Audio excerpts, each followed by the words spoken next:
1장. 가을 오후 한적한 시골 마을의 비포장길을 따라 차 한 대가 천천히 움직인다. 운전석에 앉은 30살 사진작가 민수는 창밖으로 펼쳐진 풍경을 바라보며 한숨을 쉰다. 서울에서의 개인전이 처참하게 실패한 후 마음의 상처를 달래고자 무작정 떠난 여행이었다. 여기쯤에서 쉬어가자. 민수는 차를 세우고 카메라를 목에 걸었다. 하늘은 구름 한 점 없이 맑았고 단풍이 물든 산들이 한 폭의 그림처럼 펼쳐져 있었다.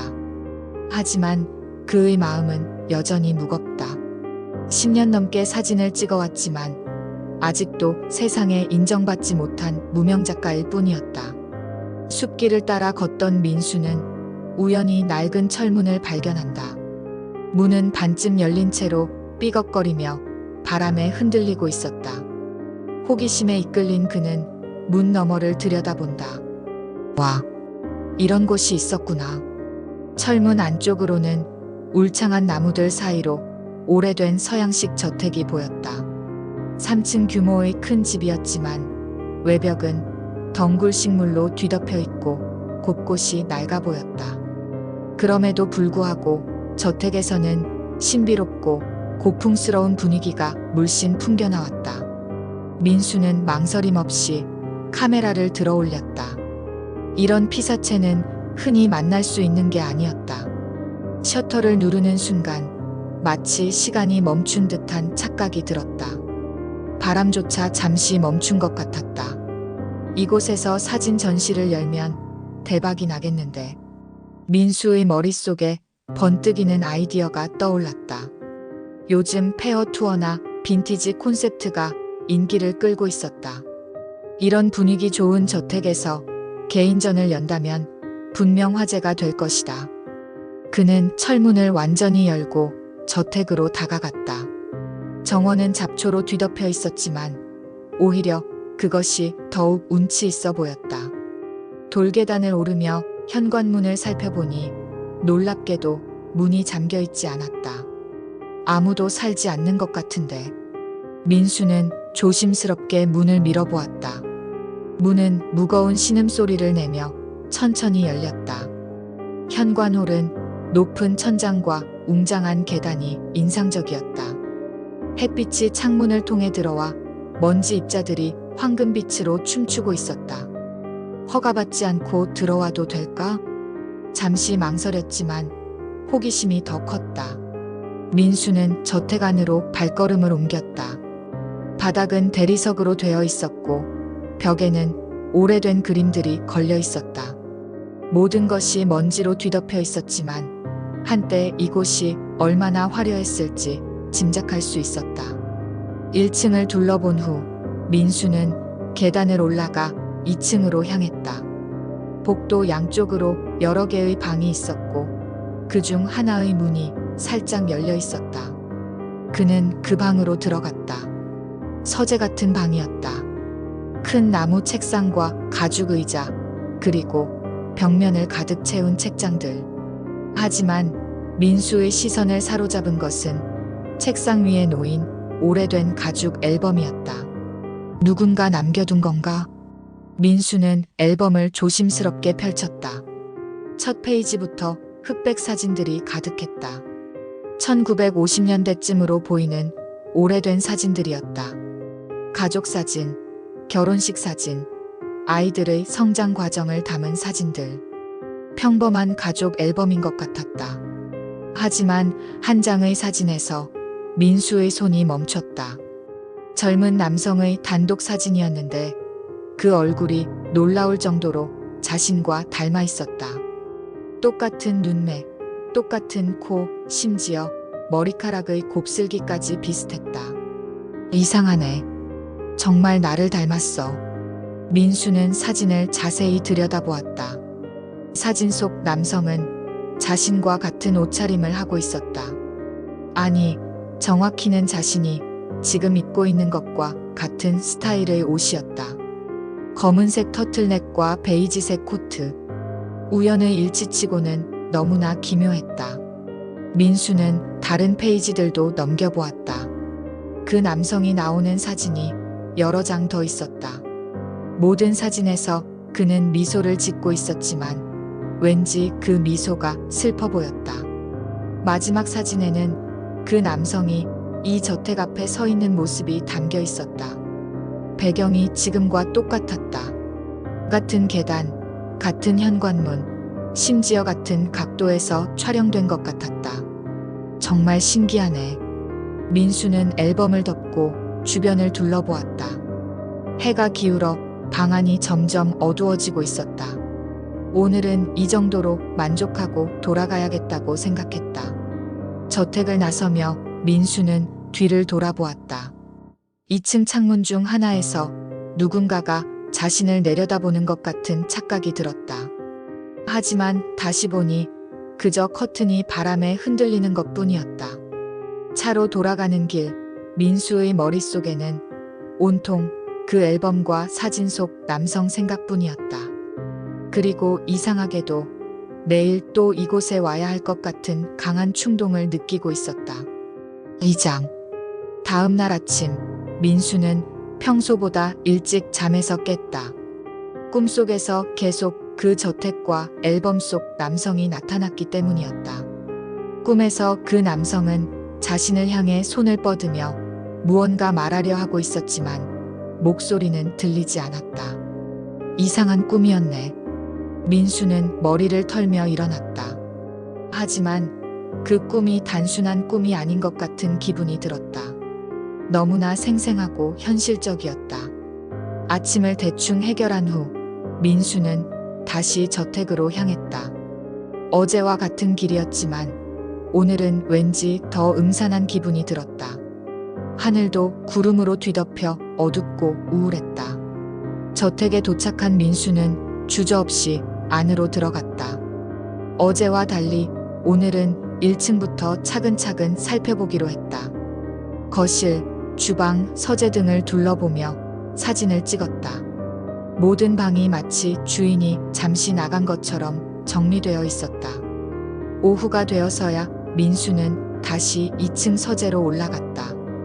어제 본 앨범이 여전히 책상 위에 놓여 있었다. 그는 앨범을 다시 펼쳐 꼼꼼히 살펴보기 시작했다. 어제는 미처 보지 못했던 세부 사항들이 보였다. 사진마다 찍힌 날짜가 적혀 있었는데 1952년부터 1963년까지 약 11년간의 기록이었다. 그리고 1963년 이후의 사진은 없었다. 더 자세히 보니 가족 사진에서 점점 사람들이 줄어드는 것을 발견했다. 초기에는 부모와 아이들이 함께 찍힌 가족 사진이 많았지만 시간이 갈수록 그 수가 줄어들고 마지막에는 그 남성 혼자만 찍힌 사진만 남았다. 가족들에게 무슨 일이 일어난 걸까? 민수는 궁금증이 생겼다. 그는 저택을 더 자세히 둘러보기로 했다. 혹시 이 가족에 대한 단서를 더 찾을 수 있을지도 모른다. 3층으로 올라가 보니 여러 개의 침실이 있었다. 그중 한 방은 아이 방인 것 같았다. 작은 침대와 장난감들이 그대로 남아 있었다. 하지만 모든 것이 먼지로 뒤덮여 있어 오랫동안 사용되지 않았음을 알 수 있었다. 주인 침실로 보이는 방에서 민수는 벽난로를 발견했다. 벽난로 주변이 검게 그을린 것이 눈에 띄었다. 혹시 화재가 있었던 걸까? 그때 갑자기 위층에서 발자국 소리가 들렸다. 민수는 깜짝 놀라 고개를 들었다. 분명히 아무도 없는 저택이라고 생각했는데 누구세요?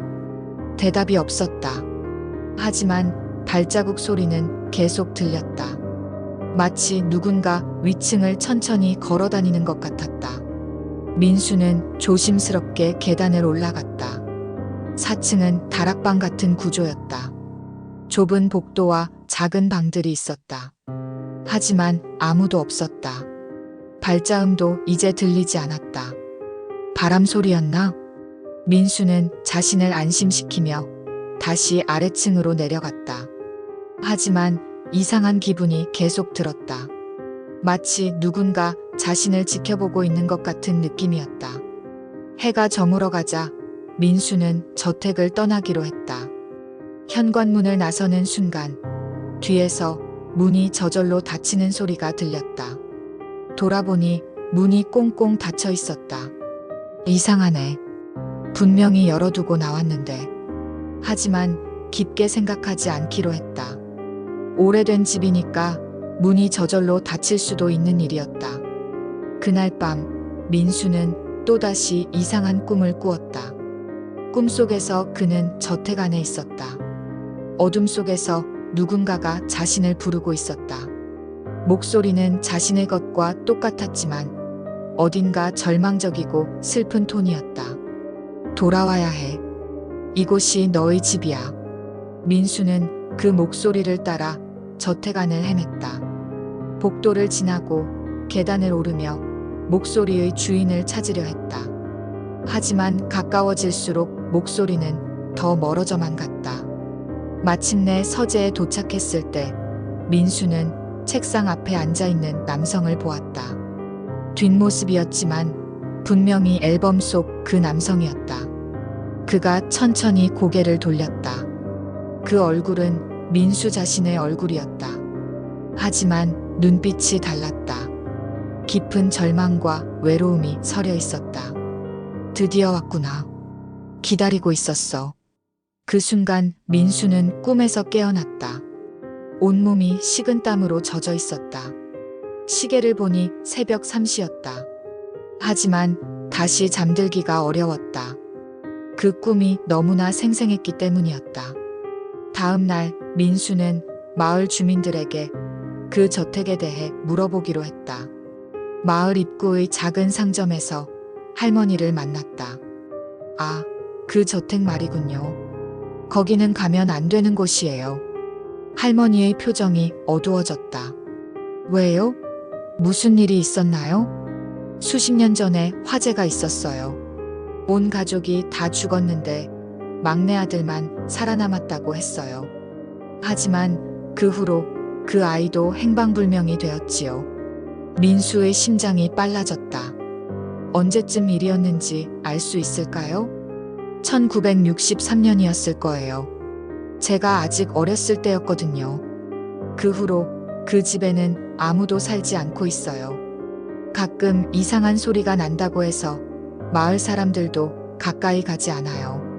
민수는 할머니의 말을 들으며 온몸에 소름이 돋았다. 1963년 앨범의 마지막 사진이 찍힌 해였다. 그리고 그 막내 아들이 혹시 앨범 속 그 남성이 아닐까? 그날 밤도 민수는 같은 꿈을 꾸었다. 하지만 이번에는 더 선명했다. 그 남성이 자신에게 손을 내밀며 말했다. 이제 내 차례야. 이곳에서 영원히 함께 지내자. 3장. 사흘째 되는 날 민수는 마지막으로 저택을 방문하기로 결심했다.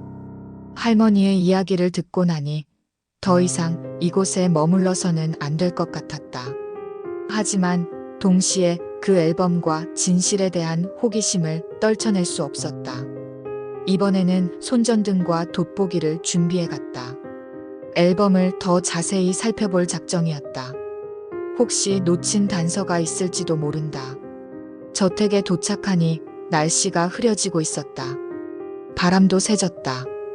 민수는 서둘러 저택 안으로 들어갔다. 이번에는 바로 2층 서재로 향했다. 앨범이 여전히 같은 자리에 있었다. 하지만 이상하게도 어제보다 더 깨끗해 보였다. 마치 누군가 먼지를 털어낸 것 같았다. 민수는 돋보기를 사용해 사진들을 하나하나 자세히 살펴보기 시작했다. 그러던 중 놀라운 것을 발견했다. 사진들의 뒷면에 흐릿하게 글자가 적혀 있었던 것이다. 첫 번째 사진 뒷면에는 시작이라고 적혀 있었다. 두 번째에는 함정, 세 번째에는 선택이라고 되어 있었다. 민수는 점점 더 궁금해져서 모든 사진의 뒷면을 확인하기 시작했다. 마지막 사진, 그 남성이 저택 앞에 서 있는 사진의 뒷면을 보는 순간 민수의 얼굴이 새하얗게 변했다. 이 사진을 보는 순간 너는 이미 나다. 그 글귀를 읽는 순간 주변이 갑자기 조용해졌다. 바람 소리도 새소리도 모든 것이 멈춘 것 같았다. 민수는 손전등을 떨어뜨렸다. 무슨 뜻이야? 그때 뒤에서 목소리가 들렸다.